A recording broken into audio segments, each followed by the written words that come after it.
Welcome to this edition of our journey together through the healing road to heaven. Thank you for liking, sharing, and subscribing.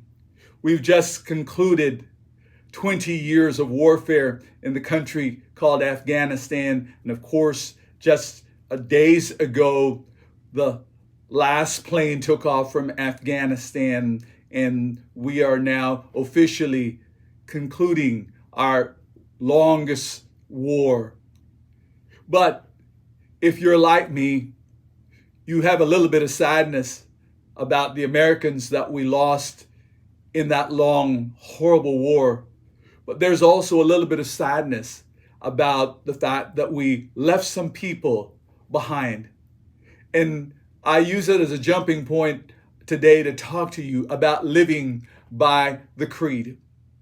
His name is Oskar Schindler. He is buried in Israel. On his tombstone, the words are immortalized. They're rarely used. But on Oskar Schindler's grave, not Jewish, German, the words are written, righteous among the nations. Righteous among the nations. Because at another horrible time in history, this German Nazi was responsible for saving the lives of 1,200 Jews. When I wrote this chapter, I went back and I read Oskar Schindler's final words. He said, the unconditional surrender of Germany has just been announced. At midnight tonight, the war is over. Tomorrow you will begin the process of looking for survivors of your families. In most cases, you won't find them. After 6 long years of murder, victims are being mourned throughout the world. We've survived. Many of you have come up to me, Schindler said, and you have thanked me. Thank yourselves. Thank your fearless Stern and others among you who worried about you and faced death at every moment. He said, I'm a member of the Nazi Party. I'm a munitions manufacturer. I'm a profiteer of slave labor. I am a criminal. At midnight, you will be free, and I will be hunted. I shall remain with you until 5 minutes after midnight, after which time I hope you will forgive me. I have to flee. This was the man who risked his life, his business, to save 1,200 Jews. Let me talk to you about this business of leaving no one behind.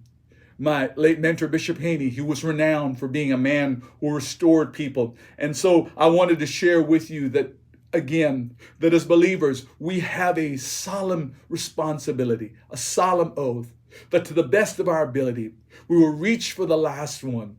We will leave no one behind. And how do we help wounded people? How do we help hurting people? If you serve the Lord, if you're part of a local church, you will see someone and the temptation will be to become critical. But again, I remind you, we've been called to restore. We restore out of compassion. We restore out of compassion. The late Archbishop Fulton Sheen, walking through a leper colony, he had the crucifix around his neck, and as he walked, his crucifix, the chain broke, and it fell into the sore of a leper, and he was so taken back in disgust when he realized what had happened to the cross. But he said, after just moments, fleeting seconds, he said, I reached into the sore, and I picked up the cross. And I'm reminded that, again, the cross really finds its way, and the message of the cross must find its way to where people are hurting the most. You heard me. Compassion. And then forgiveness. There are times when we have to forgive people. They're broken, they're wounded, and we come alongside, and we can be alongside them. We can be judgmental.